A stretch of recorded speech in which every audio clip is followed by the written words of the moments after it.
We're rolling.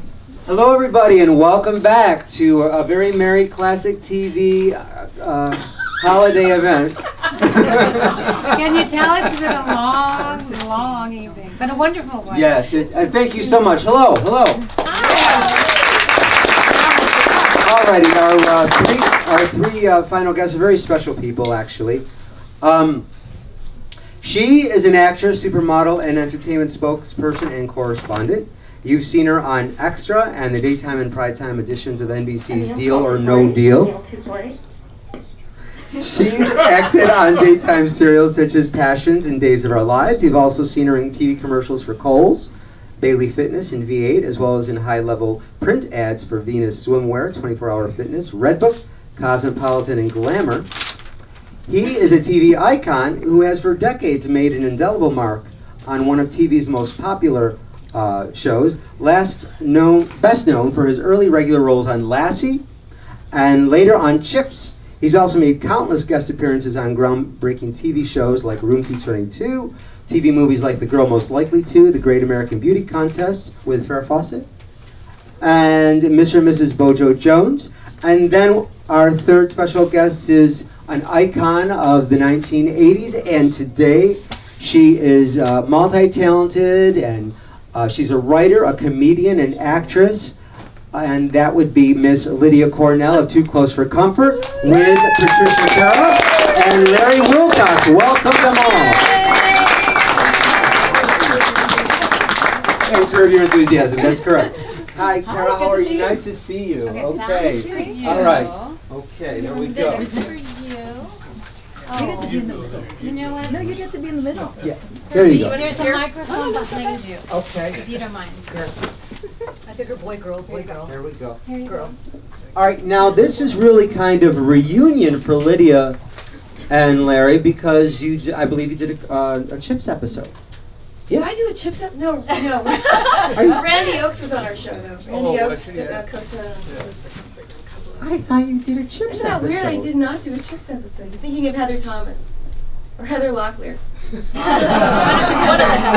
One of those. During Oh, my I Battle really Network thought star. that I seen. All right, nix that. Anyway, how are you, Lydia? Hunter, AG. How are you? How you doing? Good. It's Good. nice I to didn't see expect you. to be here, but I know this is a surprise guest, and it's lovely to have you. I had another event tonight. Sorry for Space Horizons event. That's all right. And Parents are what in the space? hospital. What Space Horizons? What's that? It's for helping young women and minorities in STEM education, science, technology, and engineering, art, and math, STEAM. So it's fantastic. We're doing it with Will.I.Am Foundation.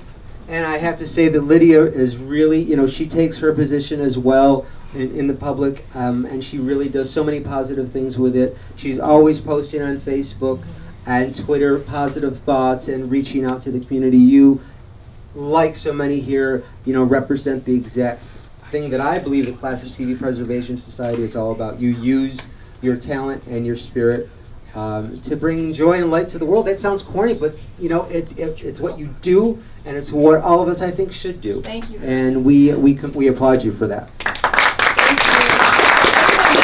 In light of these terrorist attacks, we have to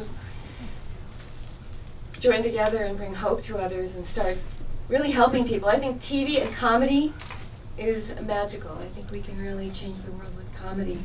Comedy. Yes. Comedy. Yes. And drama. Yes. Larry.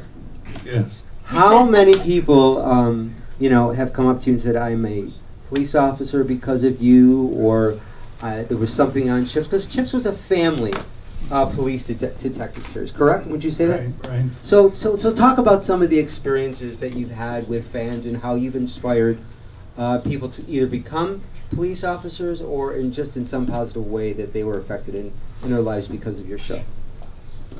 Well, today I was watching the young police officer talk about San Bernardino, and I was thinking, how much emotion he was suppressing.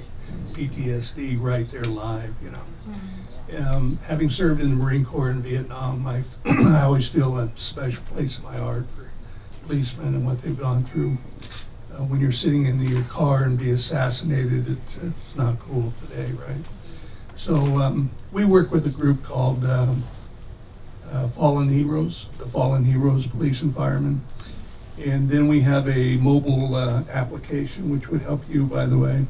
And the mobile application is we're a mobile broadcast company with the exclusive patented technology that distributes texting for dollars. So you can text, like today I was thinking, wow, just Americans just text $1 each. They would raise millions of dollars for those families today. So to answer your question, though, people would come up and say they became a policeman because of Chips or because of John Baker, because of Eric Estrada or Ponch, you know. And if he's not grabbing the guy's girlfriend, then we can talk about it. But we've had great experiences, and I'm grateful for the time that we're on TV. Humbled, but grateful. And you also have a very strong social media presence on Twitter and on Facebook, LinkedIn as well, of course. And I love what you both do so much because you're out there and you're actually making those posts. Many celebrities and many people, you know, have either assistants who are making these faces, but you guys really do that. You know, that is kind of an amazing thing that you take the time out and that you care so much.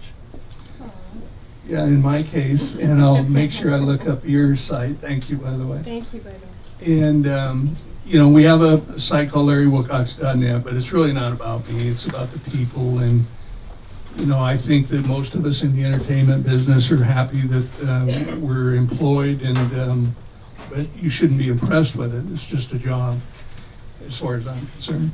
But I write a column every month, and you know, I have all kinds of really wonderful experiences with human beings that have tragic events in their lives that need to talk about X or Y, or have exciting things that their son's graduating or getting a scholarship to college, or somebody that really wants to understand filmmaking, or in my case, mostly technology is what we're in today with a bunch of things I won't bore you with. But so those experiences with 50, 60, 70,000 people become meaningful, and you don't patronize them with some trite rhetoric that you're going to post on the internet. It's about exchange, it's about spirituality, it's about being something personal. And if you can give somebody a leg up in life, you know, I always say, we're just here for our family, to govern ourselves and to govern our family. That's about all we can do.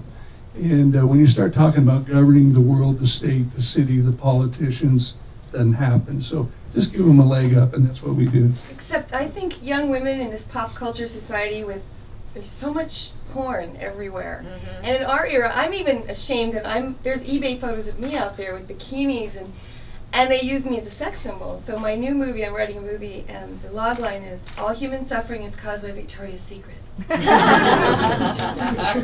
But I'm really trying to uplift young women and keep our clothes on and stop using our bodies, and we're so sexually objectified. And men too. We look at each other like a piece of meat, and it's got to change. It's gotten so much worse. It's Yes. much worse, isn't it? A lot worse. I mean, Yeah. I see all the stuff out there now with social media, and it's unbelievable It's horrible. what girls put out there, guys put Now, out there. but your focus is health and fitness. So now, were you always a health and fitness That's a person? good segue. For the most part, yeah. I come from Chicago. I'm a Greek girl. I love food, and I would just pack on the weight easily. And I go back home to Chicago all the time. And what you do, you sit around with family and you eat. And I with what I do for a living, I realized I do need to take care of myself. And also, I wasn't feeling good. I really wasn't. So I just started taking better care of myself. And I think about longevity. I think about, you know, I see my mom and how hard it is for her now, and she suffers from, you know, she can't move very well, and so I think about those things now. So I'm taking care of myself now. So what's your regimen? It varies. I'm a big power walker. I lived in New York for some time, and that's where I started walking, and I kept up with that when I came to LA. I couldn't believe how much I was sitting in my car. I was like, oh my gosh, my butt's going out. But I realized I wasn't feeling good. I was sluggish. I was feeling miserable. So I started taking better care of myself, of just, we've got hiking, you have swimming, rollerblading, and later on Do you in juice? time, once in a blue moon. When I feel like I need it, if I've been eating not the greatest for a little while, I realize, okay, it's time to juice. And I married this an ex-athlete, which is great because he whips me in shape when I need him. Like, I need help. He's more disciplined. when we first met, I was the pizza and burgers girl, and he was eating salads. And I'm like, something's wrong with this picture here. I'm like, you're 6'5", eating what? Like, this just doesn't work for me.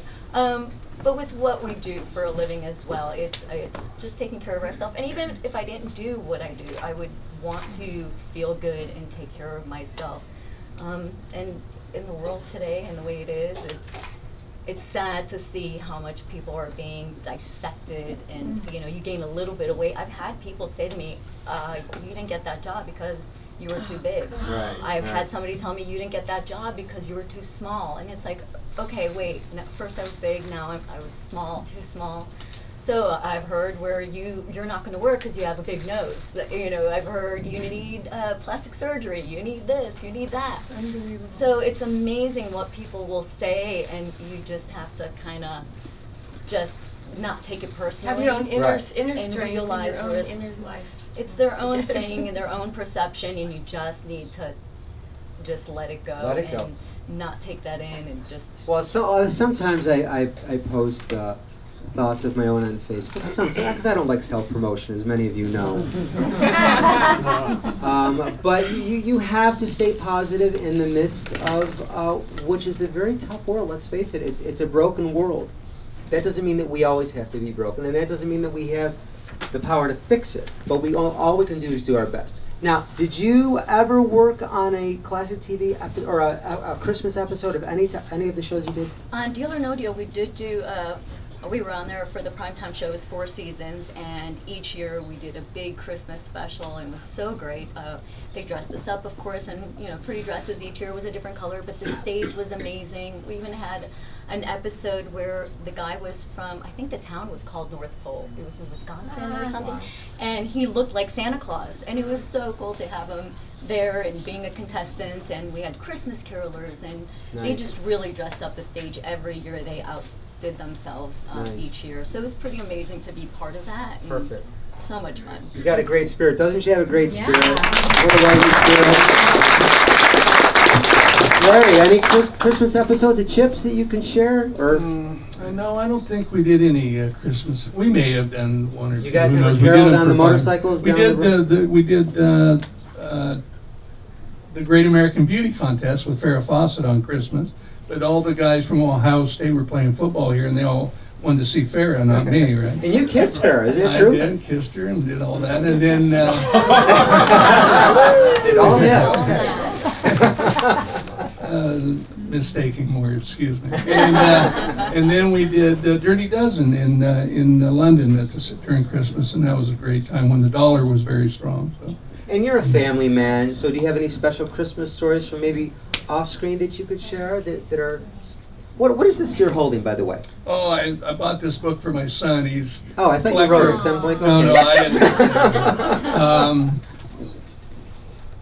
Well, I mean, family Christmas to me is really, really special, and it's one of those celebration times or celebratory times that you look deeply into your spouse's eyes and your children and talk about what happened this year and what makes you happy and what makes you sad and what you hope that you'll change in your family and how you encourage each other to be a better offspring or perpetuate a better person than yourself. So to me that's special. But I think the most special Christmas I had in my entire life was on the DMZ in Vietnam with a bunch of Marines, so they were heroes. Unfortunately, some became fallen heroes, but really special men that had a lot to give for this world and had a great belief in what America was.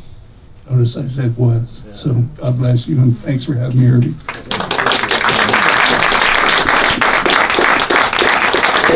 I know there was Too Close for Comfort, people think it was just this or that, but there were many episodes that dealt with some very serious Yes. topics. Talk a little bit about that. Well, first I want to say that my favorite Christmas, you reminded me, was going to Beirut, Lebanon, at the urging of Audrey Meadows, who played my grandmother from The Honeymooners. And she said, you have to go, and Bob Hope didn't want to go that year, so I went with the USO. We flew into a war zone, to a blackout. And the Marine, the paratroopers picked us up at Beirut Airport in a complete blackout. And I said, why are all the lights off? And they said, well, there are minefields here. And so we drove the Jeep through what might have been minefields. and stayed for 3 days, Christmas Eve and Christmas Day, and visited 4 aircraft carriers, the USS Incheon, USS Shreveport, USS Glover, and one more. And that was amazing Christmas. Wow. But, and I raised 2 little boys, so my favorite thing in the world is Christmas, with little kids in the house. But on Too Close for Comfort, we had Bill Dana, who played, remember my name, Jose Jimenez? My name is Jose Jimenez. He played the Santa Claus one time in our show. The obnoxious Santa Claus who came, Bob Balaban. And we had just great Christmases on our show. Did you ask me? What? Serious episodes. Yeah. A lot of toilet flushing. Ted and I used to love to do really subversive things. Like he'd say, let's flush a toilet and see if we get censored. It was so stupid. Because in those days, it was really risque, you know, to have the sound of a toilet. So or nobody went to the bathroom. In and Well, all the family plus- started about first. it, right? Yeah. And Archie our Bunker, parents- yeah, he started. Oh my gosh, yes. And our parents slept in the same bed. And there were Oh. a couple dirty jokes in our show. That's right, early on. And I did 6 Love Boats, and we did 2 Christmas episodes with Bertie, Artie Johnson and Bert Convy, and Engelbert Humperdinck. I actually remember Birdie. you. I remember you on the Love Boat. I Somebody here wrote the Love Boat. Yeah, Larry. Is he still here? Larry I Levy. wanted to meet you. Thank you. Oh, you did? I love Catherine Bond. Yeah. The Dukes of Hazzard. Well, I think we're all so mellow now. Listen how Yeah. we're all just relax. It's like we're on the radio. Herbie, you're the one Bedtime. that's wonderful. Well, We have I- Thank Herbie for this great, incredible classic TV preservation Well, society. thank you for saying that. It's really something I dedicate my life to, and I mean I do. And I love that you're all here and that you took the time out to come here and share all your lovely memories and your experiences for free. And that you took, you know, you're sure you're going to get a gift package. We're but- not getting paid? No. Sad scale. And that just goes to show the incredible human beings that you are and why you're here. And you're just the best. And if I go on any further, I'll sound really silly. You're the best. You're the best. So well, thank We you, love thank you. you, thank you, Lydia. No, Thank is you. this our Thank you for last having us. segment This is right the now? last Then segment. I have to say something. Okay. You actually, I'm so glad that you started to thank Herbie, but may I borrow Yeah, this of course. microphone? I had it off the whole time. I know by that the I've way. butchered every single thing that I've said this evening, but hopefully I will be more eloquent when I thank you, Herbie. You started this, but I have been talking to you over these last few weeks. You put your heart and your soul and your values and your integrity, and you want the best for everybody, and you've brought us all together tonight, and we are grateful, and thank you for just being who you are. Thank you for having us. Happy Hanukkah, Merry Christmas, and Happy Festivus. Festivus! Okay, see you next year, everyone, somehow, somewhere. Yay!